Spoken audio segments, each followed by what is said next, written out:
नसीम महाराज हैं वो जब आपको रन चाहिए। और नसीम भाई, लेकिन ये एक जो हमारे यहाँ बातें होती हैं कि जी इंडिया को फेवर मिलता है, इंडिया को फेवर मिलता है। अब हम लोग की बात कहते हैं तो वो कहते हैं आप लोग हमसे जेलिश हो रहे हैं, लेकिन संजय मंजेकर तो गालिबन इंडिया की ही है ना, कोई मैं गलत बोल रहा हूँ? इंडिया के, हाँ ठीक है जी, इंडिया के जो है खुद संजय मंजेकर वो कह रहे हैं कि आईसीसी फेवर देती है इंडिया को, इंडिया के गयाना में सेमीफाइनल खिलाना एडवांटेज है, क्लियर ये बात थी। तो अब तो खुद इंडियन बोलने लगे, कल को क्रिस गेल बोल रहे थे, माइकल वॉन बोल रहे थे, तो उस पर कहते थे जी चिढ़ के बोल रहे हैं, मैं बोलता हूं तो बोलते चिढ़ के बोल रहे। अब ये संजय मंजेकर से तो इंडिया का ही ताल्लुक है, हमारा तो कोई ताल्लुक नहीं। देखिए संजय मंजरेकर, माइकल वॉन ने किस तरीके से बोला है, मार्क बुचर कैसे बोले, चले वो बाहर के बोल रहे हैं। अब तो ये अपना बोल रहे हैं। खुद बोला पाकिस्तानियों की आवाज़ नहीं आई जो आईसीसी के इवेंट में वहाँ मौजूद थे, वहाँ भी कोई ना कोई थोड़ी सी तो बात करते, कुछ तो हिम्मत करते।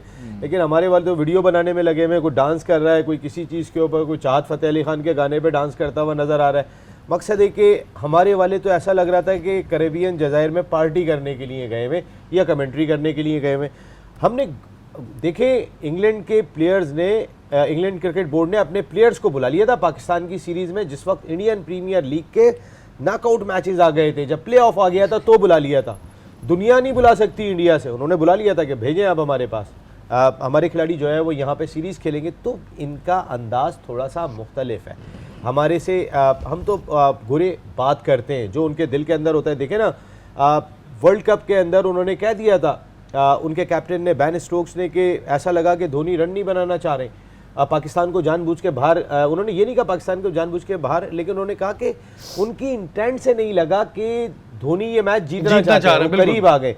तो अब अगर आज संजय मंजरेकर भी ये बात कहते हुए दिखाई देते हैं तो ये इंटरनेशनल क्रिकेट काउंसिल के लिए भी लम्हा फिक्रिया है, इंडिया के लिए भी लम्हा फिक्रिया है, क्योंकि अब लोगों के जहन में कॉन्सेप्ट ये आ जाएगा कि जब भी आईसीसी का वर्ल्ड 20 इवेंट या कोई भी आईसीसी का इवेंट होगा तो उसके बाद मेरे ख्याल है बाकी टीमों को एक ग्रुप में डाल दो, इंडिया को एक ग्रुप में डाल दो, इंडिया डायरेक्ट फाइनल में चली जाए, बाकी टीमों में से लड़के जो आएगी वो फाइनल में आ जाए और 2 ट्रॉफियां रखो। हाँ, और अगर इंडिया हार गए तो भी 1-2 उन्हें। हाँ, आप देखें इधर जावेद भाई हैं, वो बड़ी अच्छी ट्रॉफियां बनाते हैं, उनसे कांटेक्ट कर लीजिए।